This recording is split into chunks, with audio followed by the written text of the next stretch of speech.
Wow, it's just been like a week since I reread and reviewed the original Justice League versus Godzilla and Kong series in the graphic novel format for Kaiju Live. But here we got issue 2 of a sequel, so that's really exciting and cool. And it's written by the same fella and art by the same dude. So, full on same creative team set in the same fictional continuity. I'm here for it. I like it. We don't have really anything on the back. It's just an ad for the Superman movie. I should do a video about that, but I don't have really much to say that I don't think would enlighten anybody. It was all right. I enjoyed it. It was too loud and flashy for me. I thought, like, too much going on. Guy Gardner was perfect, though. I loved Guy Gardner. That was fun. But the movie was all right. I doubt I'll rewatch it, though. I'll do a Superman video at some point or talk about it, write a thing. But this right here, this issue, I had a lot of fun with it. It's good. I'm curious to see what happens, but not enough actual Godzilla Kaiju action. It kicks off with Waller talking about the previous series events and kind of updating the Suicide Squad here about what just happened while they were in prison, although Lex is in the mix as well as a couple other fellas who were involved in the last jam. Like I definitely remember Captain Cold being there, and same thing with Black Manta and Cheetah. But so they say they already kind of know what's going on with the Kaiju. They get informed that they're going to be a part of an operation that's going to be involved with taking them down and having self-sustaining fighting forces without needing the Justice League. Meanwhile, we're cutting over here and we have Barry Allen getting married. If you remember, the last series actually kicked off with Clark proposing to Lois. And Barry still hasn't told Iris that he's Flash yet, and that causes a little bit of problems. We get some fun character relation stuff, just finding out who's doing what. Get this playful banter from Hal, which is enjoyable. Then we switch on over to what's going on with the Injustice Gang, the Suicide Squad, whatever you want to call this group. Like, is it really the Suicide Squad if half of the makeup of the thing is the Legion of Doom? But they're using some tech and magic together and making King Shark kaiju size. So that's sort of exciting. Meanwhile, Mercy ends up getting in cahoots with Lois Lane to get the Justice League involved in tracking down what happened to Lex Luthor, because he just vanished and is sort of off the map, and she can't track him now. And that relates, of course, to the Suicide Squad stuff going on. And here we got the giant kaiju King Shark, and I like how he looks. He's pretty brutal. Like, how do you make a shark mouth look even more scary? I don't know, but they did it, because that looks all kinds of nasty. But this book is very much set in its own continuity and does what it wants and has fun with it, which I appreciate. So I don't really have to be thinking too much about what happened in the movies or which movie this takes place in. It doesn't matter. It's just the legendary universe Godzilla, and he's showing up and he's fighting a giant king shark. That's fun. Meanwhile, we got the Justice League having gone through that boom tube portal they found. It's taken them to Skull Island, and we get some cool monster clashes.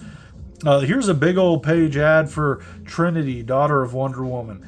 I don't know anything about this. I hear people talk about Tom King a lot. I actually get the authors confused, Tom King and Tom Taylor.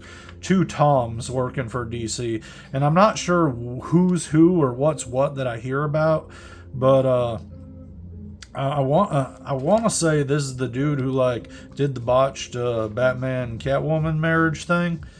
Man, I still see people talking about that here and there, like in the comic shop and whatnot. And I've seen people on the comic forums jabbering about that for a ways. But I know nothing about this Trinity, daughter of Wonder Woman. If you do, comment and let me know. Is this any good? What's going on? She has a daughter now? How'd her daughter get so old? or is this a time travel thing? Because it says time is fragile. I don't know, but that's wild. But that's fun. Imagine the stories you can do with both Superman, Batman, and Wonder Woman all having kids together, you know? Not literally together, but all three of the main heroes having young children and the adventures that those young children can go on. I think it's a real wasted potential with them aging up John Kent. I don't mind the whole gay, bisexual thing, but I just lament all the wonderful stories we're missing out on with him still being an adolescent.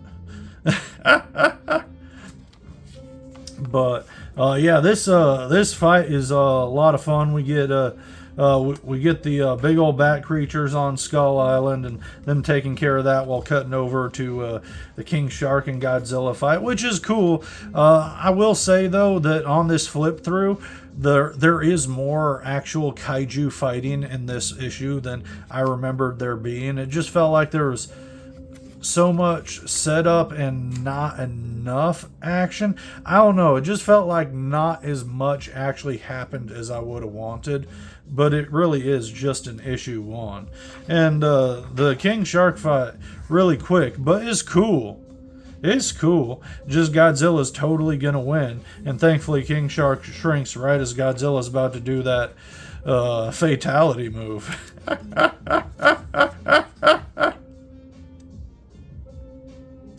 But yeah, seeing this brawl right here just makes me remember. You remember that old game, Primal Rage? With like the claymation fighting with giant monsters or like Kong creatures and dinosaurs and such.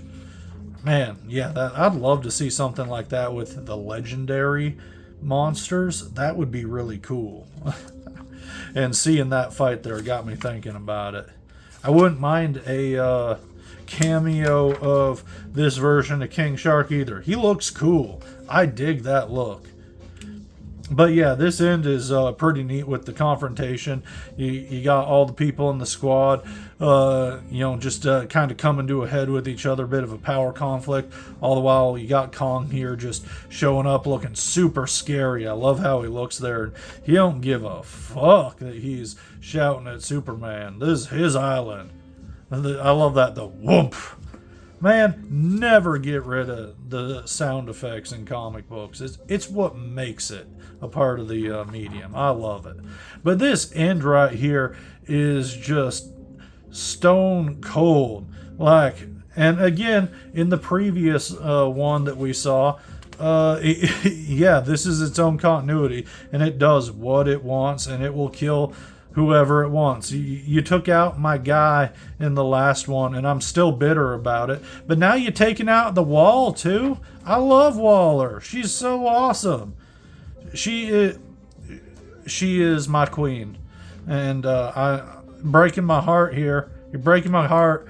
Brian, I really like your writing. I really like how you handle all the characters in this story, both the first one and this one too. But why do you keep killing the characters I like?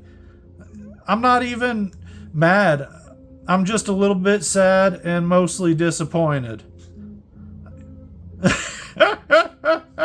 But yeah, Brian did a great job on this book. Christian did a great job drawing everything. The illustrations look fantastic. I enjoyed it.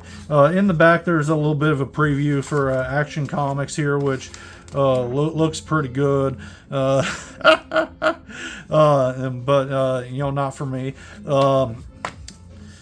I'm having fun with this book. I like it. I'm looking forward to issue 2. Yeah, I love reading books like this where it just makes me smile while I'm reading the damn thing. Let's just have a good time. What's the point of reading some books and spending time with material that just makes you upset, you know? That's why you don't find me picking up continuous books in a series. I'm like, this is terrible for like 8 issues in a row. If I'm not feeling it a couple issues in, it's gone. But I'm having fun with this here, and I'm looking forward to that issue too. We'll see you then. I got a big old stack of stuff to still get to, but I just picked it up at the comic shop the other day, so I'm excited to get to it. We'll talk to you then.